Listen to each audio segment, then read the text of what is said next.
Colin Cowherd is going to announce his AFC and NFC playoff team, so we are going to solidify this. He is going to make his prediction. I will make my prediction, and I will react along with Colin. Let's get right to the video, ladies and gentlemen. I'm going to put it out there, my AFC, NFC playoff teams. All right, here we go. Division yet. So here's who I think is going to be in the AFC, and I have two teams. All right, let's take a look. The Dolphins, okay. Bengals, Jags, Chiefs, Bills, Chargers, Ravens. I think you can lock in. I think you can guarantee lock in, however you want to phrase it. Bengals, Ravens, Jags, and the Bills. I think you can lock those teams in. I think those teams are good enough to where, barring some catastrophic injury or something, they're going to make the playoffs. The Jaguars will win the division. The Bengals and Ravens will be atop that division. The Chiefs will win their division. The Bills are good enough to where they'll have a good record. Even if they don't win the division, they'll be there. So, yeah, I'm okay with this. Keep an eye on AFC-wise. I've said I like the Broncos this year. I like, Sean Payton coming in, changing the culture. I think Russell Wilson can have a bounce back. They did just lose Jerry Jeudy for an undisclosed amount of time. He was carted off with a hamstring injury yesterday at practice. I'm hearing it's several weeks, but not season ending. But regardless, that's a huge loss. So if we're looking at this, let's go through division by division like only I can. AFC West. All right, he has the Chiefs and the Chargers.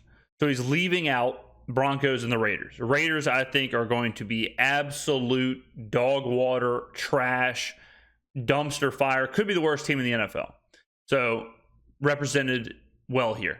AFC South is the Jaguars and then a bunch of garbage. Tennessee, Indianapolis, and Houston. Those three teams are going to be bad. Tennessee can be middle of the road because Tennessee has a good culture, good coach, all that stuff. But the other two teams, the Colts and the Texans, are going to be two of the worst teams in the NFL. I think the AFC South, top to bottom, is probably the worst division in football.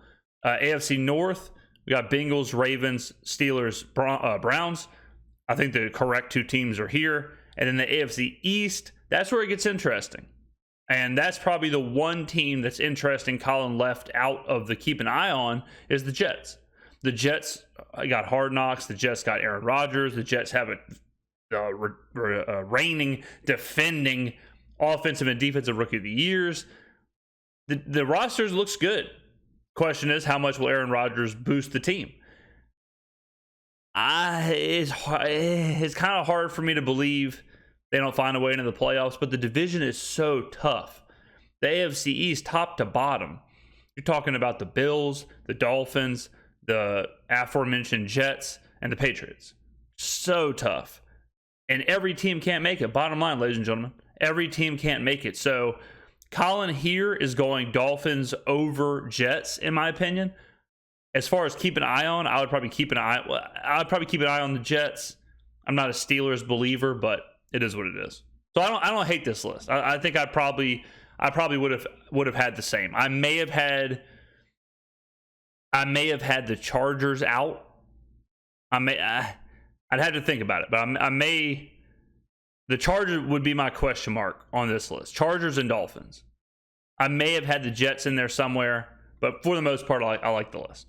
Keep my eye on. So for our radio audience, Dolphins, Bengals, Jags, Chiefs, Bills, Chargers, Ravens, the teams I like. I am keeping my eye on the Broncos. See if they can get that O-line kind of figured out here in the next 10 days. And I'm keeping my eye on the Steelers. They won. I think without Jerry Jeudy, I just made the call in my head. I think without Jerry Jeudy, the Dolphins aren't a playoff team. So I'd probably have them off of the keep an eye on as well. If Judy's that injured, I don't know when this video is, but it might have been before the Jeudy injury. 6 of their last 7. I'm going to listen to Greg Cosell in a couple of minutes on Kenny Pickett, T.J. Watt. So I'm just going to keep my eye on the Broncos and Steelers. You have a Wait, are these the exact same 7 teams that were in the playoffs last year? As of now, and that never happens. So. Jason McIntyre, first of all, nice shirt. How much was the cover charge at the club you just came from? Good Lord. So to have a full repeat To have a full repeat sounds difficult. It sounds like something that wouldn't happen. But I think when you look at these teams and you look at the quarterback disparity with the rest of the AFC. So you look at Tua, Burrow, Lawrence, Mahomes, Allen, Herbert, and Lamar Jackson. And then you look at who would usurp them. Now, I'm using some incredible words this morning. Who would usurp them? You look at these other teams. Broncos, Russell Wilson. Steelers, Kenny Pickett. Now you have, like I said, Aaron Rodgers. He certainly is in that quarterback conversation. But then the rest of the AFC, I'm not sure if any of those quarterbacks are prepared to take that step. A lot of them are super young. Now you may say Deshaun Watson. Okay, true. If Deshaun Watson turns back the clock to the beginning of his career, Deshaun Watson, then potentially the Browns could make some noise. But even if Deshaun Watson, think about this. If Deshaun Watson plays at the highest peak of his powers, he's still not as good as Lamar Jackson. At Lamar Jackson's peak of his powers. Prime, highest level Lamar is better than any version of Deshaun Watson we've seen. Ooh, baby. I can hear the people in the comments tip-tap typing away.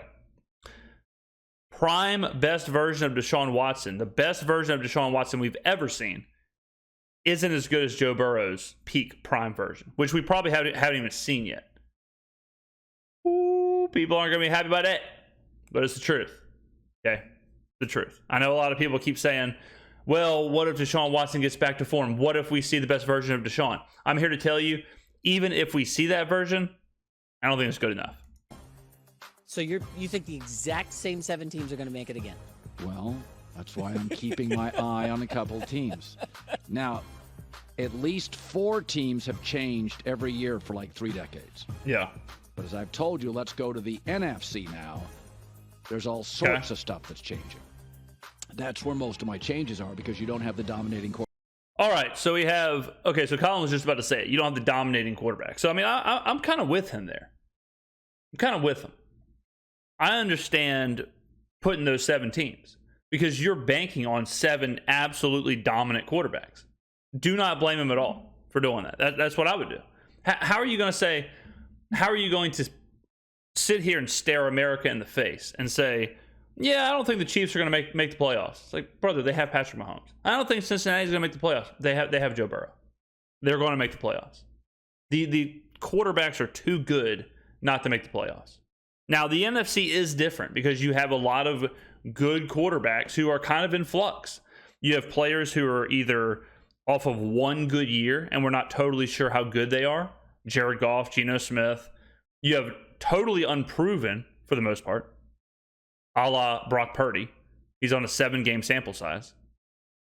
You have quarterbacks who are maybe a bit under the radar. Derek Carr, Kirk Cousins. And the Panthers being in here is insane. Bryce Young. I mean, Colin, what are you doing? All right, so if I'm looking at the NFC.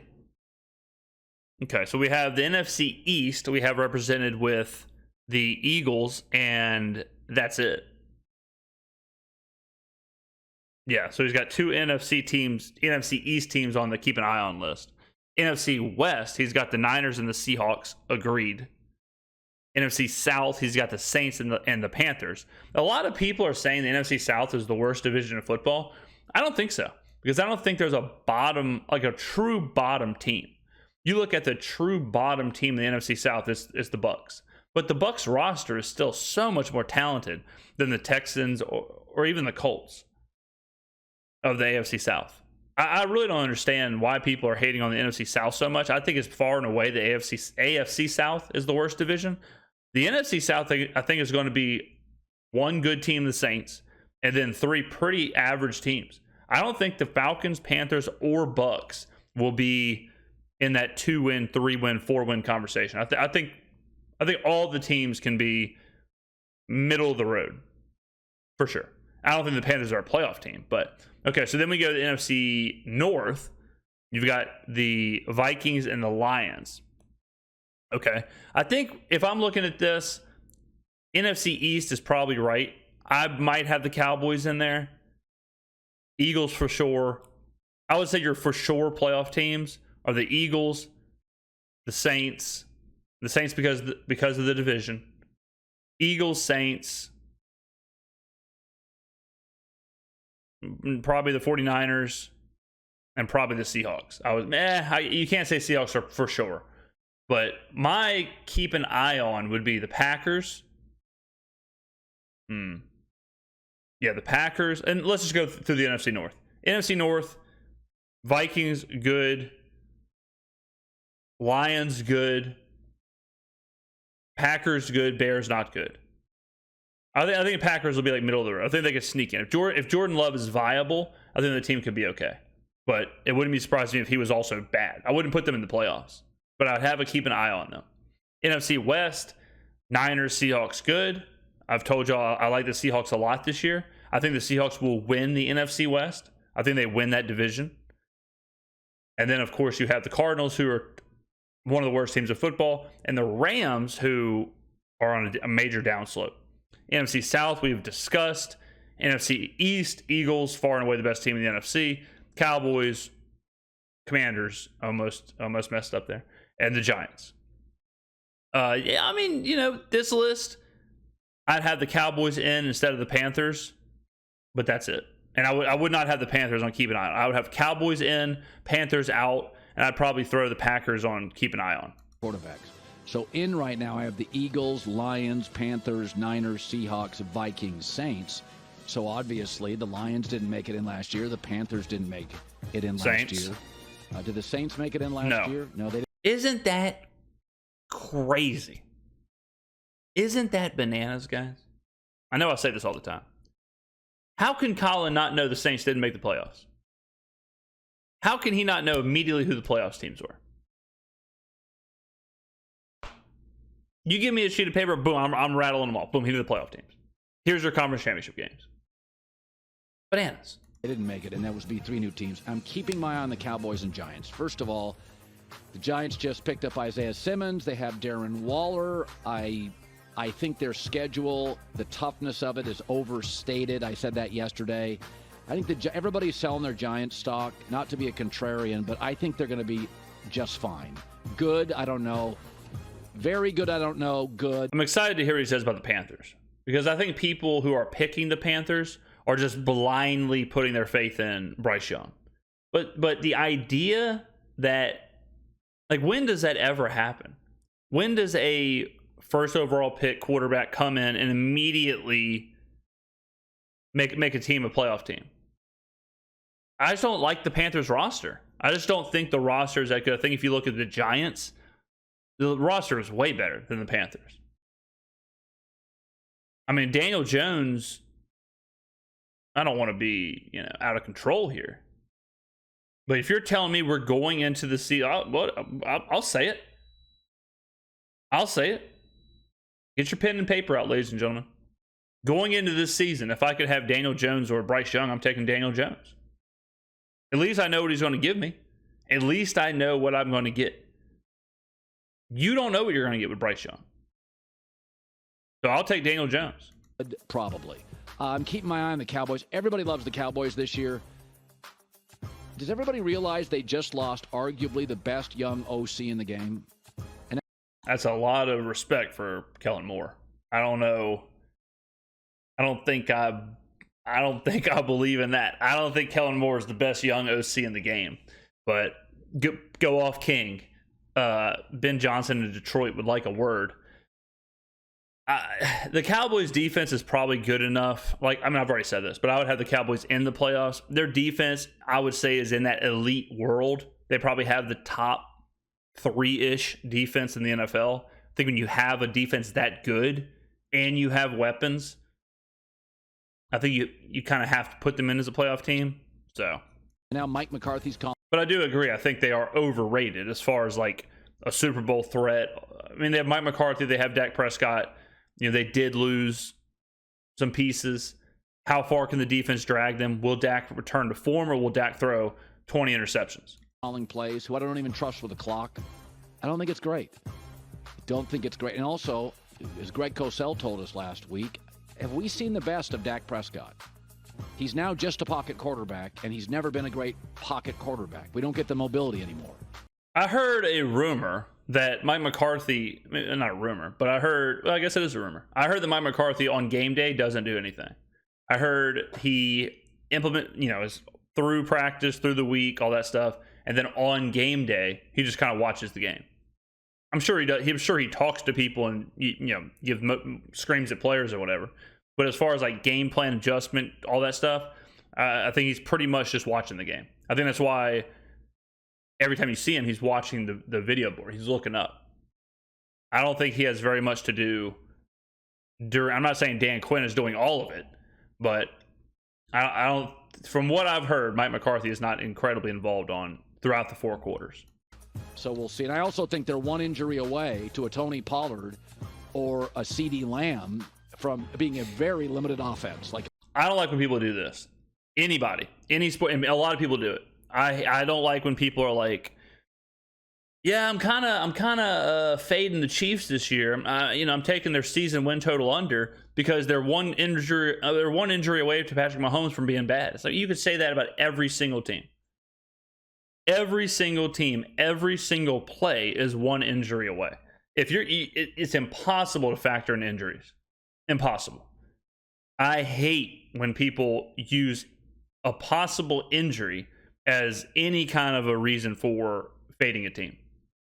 I mean, it's just you can replace that, especially a quarterback. You can replace that with every single team in the NFL. The Cowboys are one injury to Tony Pollard away. The Bills are one injury to Josh Allen away. The Chargers are one injury to Justin Herbert away. I just don't see how people can say that unless a player has a serious injury. It's background or experience where they do get hurt every year. But for just random players to randomly be like, yeah, he could get hurt. I suppose he could. I guess he could. But I just never understand it. This is more in handicapping. This is more in sports betting. Whenever they say, I've heard people say, oh, well, I'm gonna back the Packers because what if there's an injury to Kirk Cousins? Well, I mean, ifs and nuts, or ifs and buts. What's the saying? Ifs and buts, something nuts. Ooh, very limited. Hi, everybody. Thanks there for it watching. Is. Okay. Subscribe Whoa. here. Wow. All right. Well, I wasn't expecting ifs and buts, nuts to be the last thing that we said here. But hey, let me know in the comments below, ladies and gentlemen, who are the playoffs teams? Write it down in the comments below. Give me your AFC. Give me your NFC. Spoiler alert, there's 7 teams. So you're looking at 14 teams in the comments below. I will be replying and reading all of them. Thank you for watching. I will see you in the next video.